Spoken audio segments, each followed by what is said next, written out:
안녕하세요. 자, 오늘은 지구과학원 오리엔테이션에 이어서 본격적으로 1차시 수업을 시작하도록 하겠습니다. 먼저 수업은 교과서로 한다고 말을 했었죠. 그래서 교과서를 다들 준비를 해주시고요. 교과서 바로 앞에 한 장, 두 장을 넘기면 차례가 나오는데 거기를 한번 보겠습니다. 자, 이렇게 다들 차례를 펴주세요. 차례를 피면 이제 단원이 총 6개가 나옵니다. 우리는 이제 1단원부터 6단원까지를 순서대로 배울 거고요. 1학기에는 3단원의 한 절반까지 1단원이랑 2단원 그리고 3단원의 절반 정도까지 진도를 나갈 것 같고요. 그러면 2학기에는 나머지를 다 배우니까 이제 나머지 3단원의 나머지랑 4, 5, 6단원을 배우도록 할 겁니다. 자, 이때 중간고사는 어떻게 보게 될지는 모르겠지만 시험 얘기는 그냥 확실하게 나왔을 때 하도록 하고요. 1학기 때 이만큼, 2학기 때 이만큼 배우겠다. 자, 그러면 단원에 대해서 간단하게만 소개를 하면 1, 2단원은 지질과 관련되어 있고요. 그리고 3, 4단원은 이제 유체라 하면 흐를 수 있는 그런 걸 말하는데 그게 바로 대기랑 해양에 관련된 겁니다.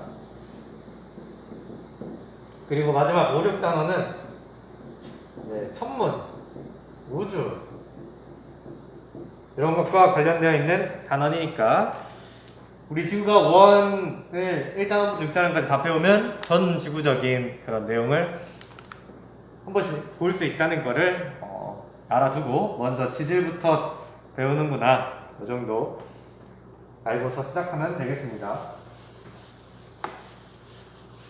자, 선생님이 지금 마스크를 썼는데요. 마스크를 쓴 이유는 아직 코로나 바이러스가 완전히 종식된 게 아니라서 같이 잘 썼으면 하는 의도도 있고요. 그리고 아무래도 온라인 수업을 하는 거니까 혹시나 뭐 좀 저를 보호하기 위해서 마스크를 썼으니까 뭐 너무 불편해 하시거나 그러진 않았으면 좋겠습니다. 자, 그러면 이제 교과서 12페이지로 갑니다. 12페이지. 12페이지를 피면 이렇게 나올 거고요. 여러분들은 수업을 들으면서 교과서에 필기를 하시면 될 것 같아요. 자, 12페이지 피면 뭐 지진은 예측이 가능할까? 라고 나와 있는데 읽어보시고요. 13페이지로 갑니다. 바로 13페이지를 가면 거기가 바로 이제 직권의 변동 1단원의 판구조론 단원 그리고 과학기술의 발달은 판구조론과 어떻게 관련되어 있을까라는 소단원이고요.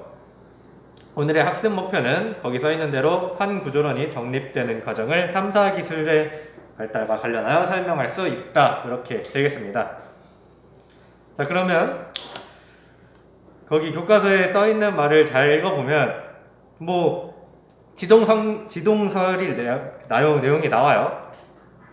지동설이라 하면 지구가 태양 주위를 돈다라는 이론인데 예전에는 이제 낮에 태양이 떠서 밤에 태양이 지는 걸 보고 아, 그래, 태양이 지구 주위를 움직이는구나 이렇게 생각을 했었는데 어떤 사람이 이제 지동설을 주장을 하죠. 지동설을 주장을 하는데 과학자들은 감히 우리가 사는 지구가 움직인다는 생각을 하다니 우리는 고정되어 있고 태양이 움직이는 게 맞다 이런 식으로 반박을 했었죠. 하지만 이제 관측기술, 뭐 망원경이라든지 그런 게 발달이 하면서 지구가 움직인다는 것을 결국에 입증을 해냈고요. 그렇게 천대받던 지동설이 결국에 올바른 주장으로서 대두되게 된 것은 다 과학기술의 발달 때문이다. 이러한 내용입니다. 그래서 이런 과학기술이 발달함에 있어서 계속 새로운 이론들이 막 정립되고 나타나게 되는데요. 오늘 배울 내용도 이 과학기술과 내용이 관련이 되어 있습니다. 한번 볼게요. 이제 과거의 과학자들은 지각이 있으면 얘가 수직 방향, 위아래 방향으로는 움직일 수 있어도 양력, 수평 방향으로는 움직일 수 없다고 생각을 했어요. 그런데 몇몇 현상을 보니까 이게 수평 방향으로 움직일 것 같은 현상들이 좀 보이는 거예요. 어떤 과학자 눈에. 그런 걸 생각한 사람이 이제 베게너라는 과학자인데, 베게너. 그래서 베게너 씨는 이제 대륙이 수평으로 왔다 갔다 움직이지 않았을까라는 생각을 하게 됩니다. 그게 바로 그 교과서에 나와 있는 대륙 이동설이고요. 대륙 이동설을 주장한 사람이 베게너인데, 그렇다면 대륙 이동설이란 무엇이냐? 대륙 이동설의 정의는 대륙이 움직인다는 이론이에요. 대륙이 움직인다. 어렵지 않죠? 대륙 이동설이니까 대륙이 이동한다. 대륙이 움직인다. 그런 내용인데, 이 사람이 뭐 대충 말했으면 그냥 정신 나간 소리겠죠. 정신 나간 소리지만 그래도 나름대로 그런 이유를 얘기를 합니다. 왜 대륙이 움직이는다고 생각했는지 이유를 말을 해요. 거기에 교과서에 이제 대륙 이동의 증거라고 4가지가 나오는데, 이 대륙 이동의 증거에 대해서 여러분들이 잘 기억을 해놓으면 좋겠습니다. 그러면 같이 볼게요. 첫 번째로 뭐가 나오느냐? 해안선의 유사성이 나오죠. 그리고 두 번째로 서로 다른 대륙에서 같은 종 생물 화석의 발견. 이거는 그냥 제가 짧게 화석 분포라고 쓰겠습니다. 화석 분포. 그리고 세 번째는 지질 구조의 연속성. 지질 구조의 연속성. 그리고 마지막으로 과거 빙하의 흔적. 이렇게 크게 4가지를 대륙 이동설의 증거로 주장을 하시죠. 이게 어떻게 대륙 이동의 증거가 되느냐 얘기를 해드릴게요. 먼저 교과서 13페이지 맨 아래에 그림이 있죠. 그림이 한 3개가 있는데 왼쪽에 있는 걸 먼저 볼게요. 거기 보시면 남아메리카랑 아프리카 대륙을 한번 끼워 맞춰 본 그림이에요. 이 남아메리카의 동쪽 해안이랑 아프리카의 서쪽 해안이 왠지 비슷한 것 같아서 끼워 맞춰 봤더니 되게 그럴듯해요. 그렇죠? 그래서 이것 봐라. 사실은 이 대륙들이 붙어 있었는데 지금 쪼개졌다. 왜 쪼개졌겠냐? 이동을 했기 때문에 쪼개진 거다라고 주장을 하게 됩니다. 해안선의 유사성은 이제 많은 대륙들이 다 해안선이 유사하긴 한데 대표적으로 남아메리카 동쪽이랑 아프리카 서쪽이 유사하다. 자, 그리고 그 그림을 계속 보면 키노그나투스라는 파충류의 화석이 분포가 되어 있는데 노란색으로 이렇게 분포 지역이 표시되어 있죠.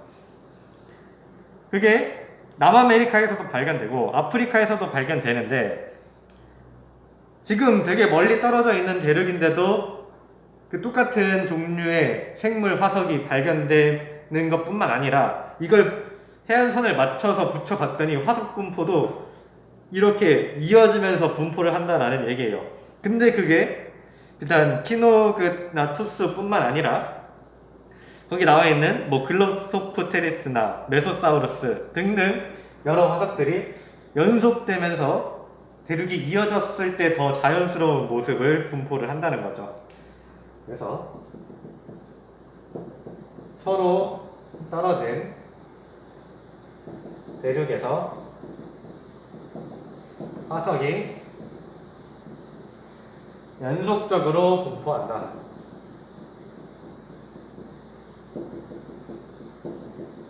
이것을 두 번째 대륙이동설의 증거로 주장을 하십니다. 자, 그리고 지질구조의 연속성이란 무엇이냐? 그거는 오른쪽에 있는 사진을 한번 보겠습니다. 오른쪽에 있는 그림. 거기에 보면 이제 대륙들을 한데 모아놨을 때 산맥들이 연속적으로 이어져 있는 걸 확인할 수 있어요. 에팔레치아 산맥, 아틀라스 산맥, 피레네 산맥, 스칸디나비아 산맥이 대륙에 각각 위치를 하는데, 이 대륙들을 모아봤더니 그 산맥이 뭐 이렇게 있다가 끊겼는데 다음 대륙에서 딱 뭐 이런 식으로 나타나는 게 아니라 여기랑 이어지게끔 이렇게 붙어서 나타난다는 얘기입니다. 산맥이 그냥 있는 게 아니고 그런 지질 구조가 연속되게 대륙이 붙어 있을 때 더 자연스럽게 나타난다는 그런 증거를 대륙 이동설의 증거로 이 사람이 주장을 했습니다. 그래서 대륙을 하나로 모으면 각 대륙에 산맥이 연결된다.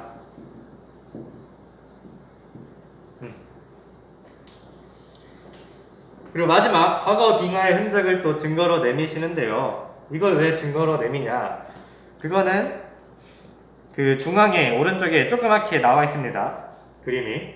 거기를 보시면 이제 남극은 빙하가 많은 게 지금 이해가 되죠. 워낙 고위도에 위치해서 그러는 건데, 지금 중위도, 저위도에 위치한 아프리카, 남아메리카, 뭐 인도 이런 대륙들도 빙하의 흔적이 있어요. 근데 뭐 예전엔 추워서 그랬을 수 있다 라고 얘기를 할 수 있지만, 남극의 빙하의 이동이 얘네들 대륙을 이어놨더니 남극에서부터 딱 빙하가 쓸려 내려가는 그 이동선이 나머지 대륙에서도 똑같이 나타난다는 얘기예요.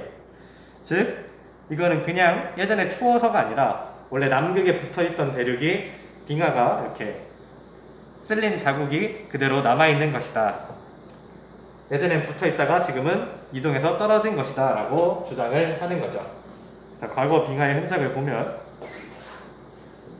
현재 저위도, 중위도에 위치한 대륙에서 빙하 퇴적물이 발견된다.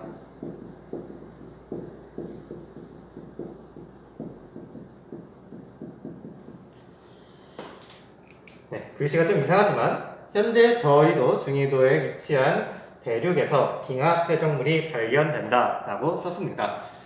아무튼 이렇게 굉장히 그럴듯한 증거들을 내세우셨죠. 그래서 베게너는 봐라, 이런 증거들이 있다. 대륙이 움직이지 않았겠냐? 이걸 어떻게 대륙이 움직이지 않고 설명을 할 수 있느냐? 라고 말을 해요. 하지만 과학자들 입장에서는 그걸 쉽게 받아들일 수가 없죠. 지금 우리한테 뭐 여기 있는 교실에 있는 책상이 갑자기 지절로 움직였다라고 말하는 거랑 비슷한 그런 느낌이었을 거예요. 그래서 베게너한테 오히려 과학자들이 되묻죠. 그래, 되게 네가 말한 증거들 그럴듯해. 그러면 대륙을 움직이게 하는 원동력이 대체 뭐야? 대륙이 그냥 여기 있는 책상도 지 맘대로 어떻게 못 움직이는데 그 거대하고 무거운 대륙은 어떻게 움직였을 건데? 라고 이렇게 말을 하죠. 그래서 베게너는 이제 그거에 대해서는 정확히 생각을 못했어요. 그때 얘기했던 게 이제 지구가 자전하면서 생기는 자전에 의한 원심력이랑 또 달과 이렇게 만류력이 작용해서 밀물, 썰물이 생기는 이러한 조성력을 대륙을 움직이는 힘으로 제시를 했는데, 과학자들이 그런 힘을 정확히 계산을 해보니까 대륙을 움직일 만한 힘이 아니었던 거예요. 그래서 베게너의 대륙 이동설은 원동력을 충분히 설명하지 못해서 일단은 묻혔죠. 그 이론이 묻혔는데 이렇게 대륙이동설이라는 주장이 묻혔다가 이후에 홈스라는 과학자가 이 대륙이동설을 지지를 했어요. 왜 지지를 했냐? 홈스는 이제 멘틀 대류설이라는 것을 주장을 하면서 대륙이동설도 같이 지지를 합니다. 그 내용이 교과서 14페이지에 있으니까 같이 한 장을 넘겨보시고요. 14페이지를 보면 멘틀 대류설이라고 나오죠. 여기 지우고 멘틀 대류설에 대해서 설명을 하겠습니다. 원래 여러분들 얼굴을 보면서 수업을 해야 지금 내 수업을 잘 듣고 있구나, 어려워하지 않고 있구나, 다 이해하고 있구나, 그런 게 보일 텐데 지금 여러분들 표정 같은 게 전혀 안 보여서 제가 하는 수업을 쉽게 이해할 수 있을 그런 상태인지는 잘 모르기 때문에 약간 아쉽기는 합니다. 얼른 등교개혁을 했으면 좋겠어요. 자, 멘틀 대류설을 설명을 하겠습니다. 멘틀 대류설.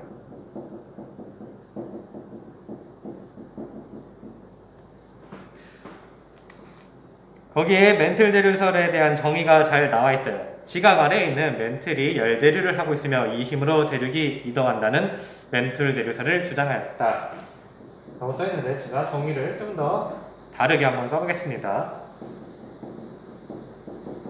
멘틀이 대류하는 힘에 의해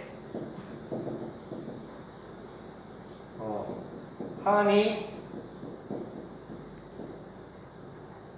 같이 움직인다는 이론.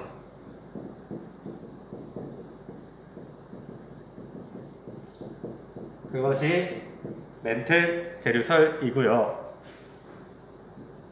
이거에 대해서 그냥 막 주장을 한 게 아니라 원리를 같이 설명을 하면서 주장을 합니다. 이 멘틀 대류설의 원리가 뭐냐? 멘틀은 온도가 불균형하다고 이 사람은 생각을 했어요. 그래서 그러한 온도의 불균형을 해소하기 위해서 멘틀이 대류한다고 생각을 했는데요. 이게 뭐냐면 그 지구 내부에는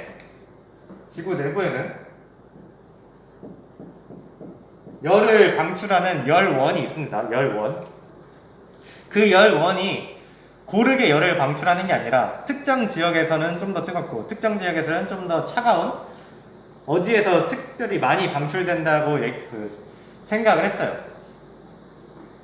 그러면 그 열원에 의해서 멘틀이 살짝 녹을 거라고 생각을 했고, 그 녹은 거에 의해 뜨거운 부분은 밀도가 낮아져서 상승을 하고 차가운 부분은 밀도가 높아져서 하강을 할 거다. 그래서 어느 부분에선 상승, 어느 부분에선 하강이 일어나면서 이게 대류를 할 것이다 라고 주장을 한 건데요. 그 원리가 바로 고온부에서는, 뜨거운 곳에서는 열에 의해서 팽창이 일어나고요. 열팽창. 팽창이 일어나면 밀도는 낮아지겠죠. 왜냐하면 밀도는 여러분들 다 아시겠지만 밀도는 부피분의 질량이니까, 질량은 그대로인데 부피가 팽창을 한다면 밀도는 작아지는 겁니다. 그러면은 부력이 생기고요. 상대적으로 뜰 수 있는 힘을 이렇게 부력이라고 얘기를 하고, 열팽창이 밀도가 낮아지면 뜰 수 있는 힘이 생긴다 라고 봤고, 또 저온부에서는 열에 이제 상대적으로 차가운 부분이니까 차갑기 때문에 열 수축이 일어나고, 이로 인해 부피가 작아지니까 밀도는 오히려 커지고요. 그리고 부력이 아니라 가라앉는 힘에 상대적으로 부력이 있는 이 고온부는 올라가고 저온부는 부력이 없기 때문에 가라앉게 돼서 몇 개? 고온부, 저온부 그리고 고온부에서는 저온부로 이동 일어나고 저온부에서는 고온부로 멘틀이 대류를 하게 됨으로써 이제 온도의 불균형을 해소시킬 것이다 라고 주장을 하셨습니다. 자, 근데 이제 이게 어떻게 판을 같이 움직이느냐 하면 여기에 적을게요. 여러분들은 이렇게 위에 하지 말고 이렇게 밑으로 해서 적어주세요. 멘틀의 상승부, 아까 그 고온부를 멘틀의 상승부라고 얘기를 하는데, 이 멘틀의 상승부에서는 대륙이 갈라지고 멘틀의 하강부에서는 산맥과 해구가 생성된다고 생각을 했어요. 왜냐면 지금 지구가 있고 지각이 지구를 전체를 표면으로 감싸고 있고요. 그 안에 멘틀이 있는데요. 이 멘틀이 열에 의해서 살짝 녹아있는 부분이 있습니다. 지표 가까이에 그런 부분이 있어요. 근데 여기서 뜨거운 부분은 올라가고 그리고 차가운 부분은 내려간다고 생각을 했는데, 이 부분만 살짝 크게 그리면 지표가 있고 이 안에 멘틀에 녹아있는 부분이 있는데, 뜨거운 부분에선 이렇게 멘틀이 상승을 하죠. 근데 지표 때문에 멘틀이 막혀요. 막히면 어디로 가느냐? 양쪽으로 퍼집니다. 근데 퍼질 때 점성이 있기 때문에 이 표면을 끌고 가려는 힘이 생겨요. 그래서 양쪽으로 퍼지는 이 가운데 부분이 대륙이 갈라지면서 같이 멘틀이 끌고 가는 힘에 끌려간다고 생각을 한 거죠.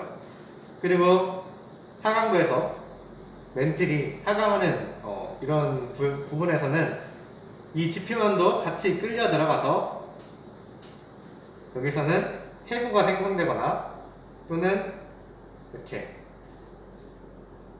퇴적물들이 쌓여서 산맥을 형성할 수 있다. 그런 멘틀 대류설의 효과를 얘기를 하셨습니다. 그래서 자기가 생각한 건 멘틀 대류설이었지만 이것과 함께 대륙 이동설도 맞는 주장이다 라고 같이 지지를 하면서 말씀을 하셨고요. 그러면 진짜 이러한 현상으로 이제 해저에 판이 갈라지는 부분과 판이 들어가면서 산맥이 형성되는 부분이, 그러니까 해구가 생성되는 부분이 나타나야 되는데, 또 과학자들이 반박을 했죠. 네 말이 정말 맞다면 이 바다 아래에 너가 생각한 이 대륙이 갈라지는 부분, 그리고 대륙이 들어가면서 사라지는 부분, 이런 것들이 증거로 나와야 하는데 어디 한번 제시해 봐라. 그렇지만 홈스는 이런 걸 탐지할 기술이 부족했어요. 그래서 정말 말도 잘했고 주장도 빈틈 없었지만 진짜 그러한 지질학적 증거를 제시하지 못해서 또 멘틀 대류설도 좀 쇠퇴를 하게 됩니다. 그 내용이 멘틀 대류설의 그 설명에 다 나와 있어요. 거기 읽어보시면 홈스는 멘틀이 상승하는 지역에서는 멘틀이 서로 반대 방향으로 이동하면서 대륙이 갈라지고, 갈라진 대륙은 멘틀이 대류하는 방향으로 움직인데 된다고 설명을 했다. 그러나 그는 가설을 뒷받침할 수 있는 지구 내부 탐사 자료나 지질학적 증거를 제시하지 못해서 쉽게 받아들여지지 못했다라는 내용이 있죠. 그 밑에 그림으로 멘틀이 상승하는 부분에서 대륙이 갈라지면서 부풀어 오른 섬이 형성되는 것, 그리고 해구 부근에서 멘틀이 하강하는 그림이 잘 나와 있습니다. 자, 그런데 결국엔 우리가 멘틀 대류설 그리고 대륙 이동설을 배우는 이유는 이게 정설로 이제 받아들여진다라는 의미이기 때문에 우리가 배우고 있는 거죠. 과연 이런 것들을 어떻게 정설로 받아들여질 수 있었을까요? 그 내용이 그 그림 아래에 나와 있는 내용입니다. 이제 과학기술이 발달해서 뭐 이런 걸 알아내려고 굳이 의도했던 건 아니고요. 이제 전쟁 중에 우연히 얘네들이 같이 얻어 걸리면서 증거가 발견된 건데, 어떻게 발견했냐면 이제 20세기에 전쟁이 2차례나 일어났었는데 그때 활약했던 게 바로 잠수함입니다. 잠수함이 이제 어뢰를 쏘고 도망가니까 속수무책으로 막 당하는 거예요. 그래서 이 잠수함을 탐지할 수 있는 기술을 연구를 하다가 음향측신법이라는 것을 개발을 합니다. 음향측신법이라는 함은 그게 뭐냐면, 여기를 좀 지울게요.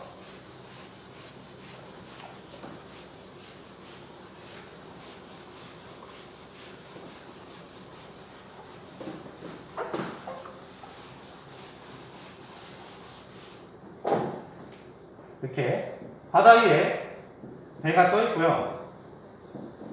이 배에서 소리를 내뿜는 장치가 있습니다. 그거를 바다 아래로 소리를 이렇게 전파를 시키죠. 그러면 바닥에 닿아서 이 소리의 파동은 다시 반사돼서 배로 돌아올 거예요. 그러면은 이 배는 이 아래까지 갔다 오는 이 소리를 탐지를 해가지고 바다 아래의 수심이 얼마나 깊은가, 그리고 내려가다가 장애물은 없는가, 그런 것들을 알 수 있었고요. 그래서 중간에 잠수함이 있다면 일부는 일찍 반사되고 일부는 바닥까지 내려갔다가 반사되는 것을 알 수 있었겠죠.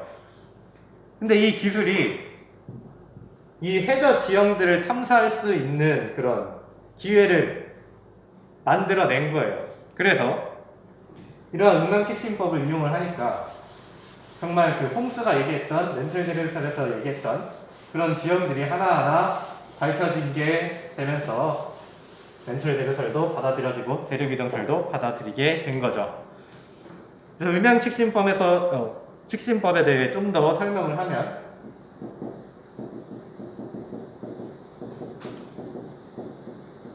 이거는 14페이지 아래에 잘 나와 있는데요. 자, 정의는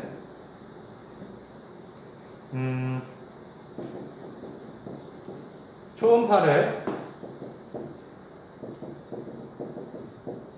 해저 바닥에 발사를 하면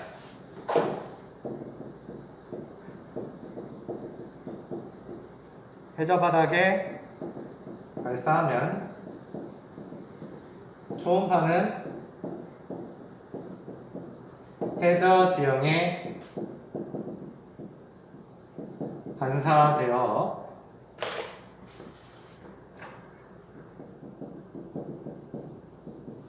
되돌아오고,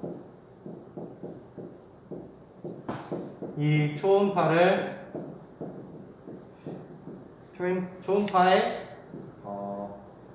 걸린 시간 분석하여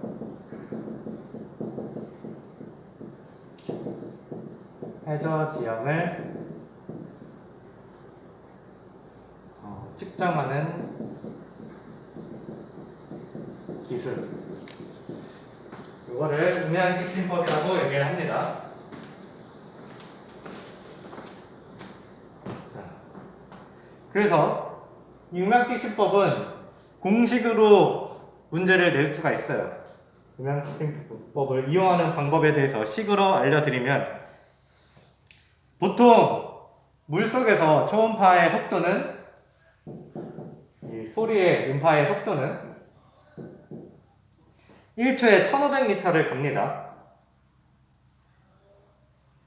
근데 이게 속도라고 하면 우리는 거리를 알고 싶잖아요. 지금 거리는 속도 곱하기 시간이 될 거고, 속도가 1500이라면 이제 걸린 시간이 만약에 10초다 라고 하면 총 거리는 15,000m가 될 거고, 얘는 초음파가 바닥까지 갔다가 되돌아온 시간을 얘기하니까 우리는 수심만 구하고 싶으니까 이걸 2분의 1로 나눠준다면 이 위치에서 해저의 수심은 7,500m가 되는 것이죠. 그래서 식으로 나타낸다면 수심 H는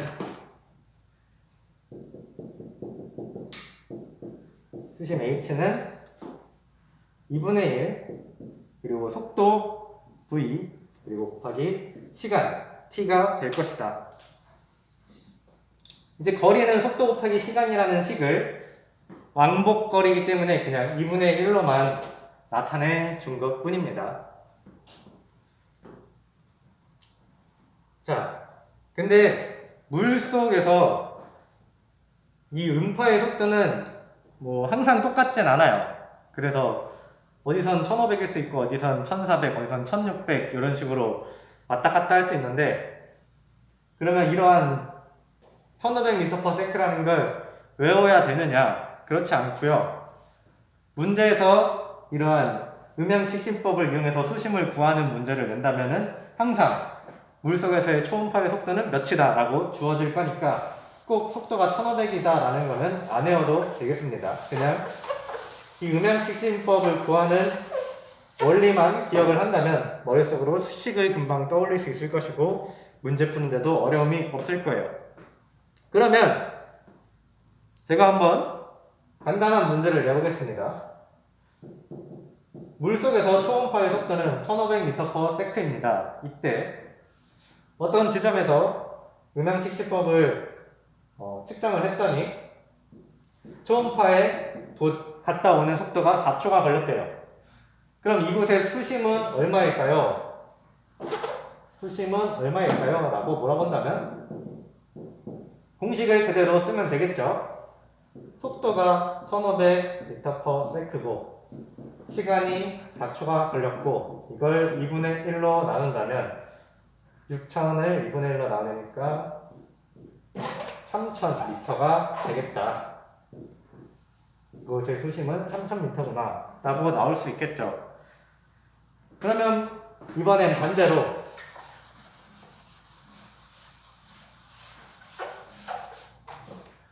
수심이 1500m인 곳에서 1500m/s로 진행하는 초음파를 발사를 해서 음향측심법을 진행을 한다면 이때 초음파에 갔다가 돌아오는 시간은 얼마나 걸릴까? 라고 물어본다면 수심이 1500m고요. 속도는 1500m/s고 우리는 시간 x초가 곱하기 시간 x가 궁금한 거고 여기에 2분의 1을 곱해준다면 x를 구할 수가 있겠죠. 지금 둘 다 1500이고 여기 2분의 1이 붙어 있으니까 결국에 x는 2라는 답을 얻어낼 수 있을 것입니다. 시간은 2초 걸렸을 것이다. 이런 식으로 어렵지 않게 음향측심법을 활용한 문제가 나올 수 있으니까 알아두시면 되겠고요. 이제 15페이지만 하고 끝내겠습니다. 자, 초음파를 이용하여 어떻게 해저 지형 모습을 알아낼 수 있을까? 음향측심법을 이용하여 측정한 해저 자료를 분석해보자 라고 나와 있는데요. 거기 자료 해석에 보시면 표가 나와 있어요. 수심 측정 지점이 1부터 14까지 나와 있고요. 각각의 지점에서 초음파의 왕복 시간이 나타나 있습니다. 1번 지점은 6.8초가 걸렸고 쭉쭉 가가지고 14번 지점에서는 6.4초가 걸렸죠. 그럼 각각에서 수심을 구할 수 있을 거예요. 이 식을 이용해서 한번 각각 지점의 수심을 구해봅시다. 하나만 한번 구해볼까요? 1번 지점 6.8초 걸렸대요. 근데 여기는 문제에 주어졌지만 1500m/s의 속도로 초음파가 진행을 한다고 나와 있습니다. 그러면 1500m/s 곱하기 6.8 곱하기 2분의 1을 한다면 우리 수심을 구할 수 있겠죠. 1번에서의 수심. 그러면 계산하기가 조금 그런데 구해볼게요. 1500 곱하기 3.4를 하는 거죠. 그러면 00, 54, 20, 4, 1은 4, 6, 00, 35, 4. 그러면 0, 0, 0, 1, 5고 제가 34라고 계산했으니까 0을 하나 빼면 수심은 5100m가 나오겠네요. 1번에서는 5100m의 수심을 갖겠다. 이런 식으로 끝까지 쭉 14번까지 구해보세요. 그러면 그 아래에 그래프에다가 해저 지형의 모습을 구할 수 있을 겁니다. 이게 수심을 다 구해보면 알겠지만 왼쪽에서 1번에서 7번까지는 수심이 깊었다가 얕아지고요. 그리고 7번에서 14번까지는 수심이 다시 깊어집니다. 즉 해저 지형을 그린다면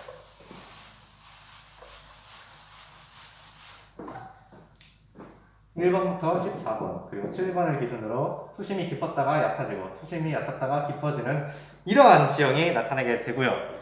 이게 바로 홈스가 말한 멘틀의 상승부가 되고 상승으로 인해 새로운 지형이 생기고 이 아래쪽 옆쪽으로는 멘틀이 이동을 하면서 판이 판이 이동하는 그러한 현상을 나타내주는 지형이 여기서 발견이 되는 겁니다. 자, 그래서 결과 및 정리까지만 한번 얘기를 한다면 1번 초음파의 왕복 시간과 수심은 어떤 관계가 있는가 라고 물어보고 있는데 왕복 시간이 길면 수심은 깊어졌죠. 그래서 왕복 시간과 수심은 비례를 한다 라는 얘기고, 또 자료를 분석하여 그려진 해저지형의 특징과 형성된 원인을 설명해 보자. 지금 해저지형의 특징, 중심은 높고 양옆으로 낮아지는 그러한 대칭 형태를 보이고 있죠. 중심 높고 양옆 낮아지는 형태를 가지고 있고요. 이때 형성된 원인은 멘틀의 상승으로 인해서 이러한 지형이 형성될 수 있었다라는 얘기입니다. 첫 시간부터 너무 많이 한 것 같은데 되게 정신없었죠? 제가 막 지구과학 2도 찍고 그래가지고 조금 또 인터넷으로 강의하는 게 처음이니까 아무래도 제대로 못한 것 같은데, 아무튼 다들 잘 들어줬으면 좋겠고요. 이제 수업은 끝이고 수업 강의 밑에 형성평가랑 수업 후 느낀 점이라고 있어요. 형성평가는 그냥 눌러서 바로 풀어보시면 되는 거고요. 이제 수업 후 느낀 점이라고 해서 제가 한글 파일을 올려놨는데, 한글 파일을 다운을 받으셔서 거기에 양식이 있거든요. 이제 학번 21001 이런 식으로 쓰시고 이름 쓰시고 그리고 느낀 점을 쭈루룩 쓰시면 되는데, 안 써도 됩니다. 안 써도 돼요. 쓰고 싶은 사람 쓰라고 만들어 놓은 거고,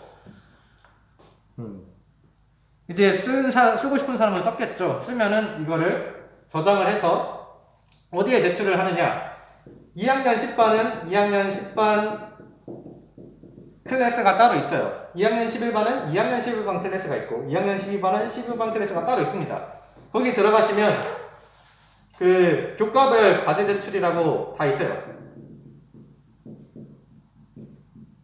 각 반 클래스에 교과별 과제 제출이 있으니까 여기 들어가신 다음에 지구과학원 과제 제출 방에 올려주시면 되고요. 그거 글은 나랑 글쓴이밖에 못 보니까 그냥 부끄러워하지 마시고 올리면 되겠습니다. 안 올려도 되니까 너무 부담 갖지 마시고요. 그러면 이번 시간은 여기서 마치도록 하겠습니다. 이상입니다.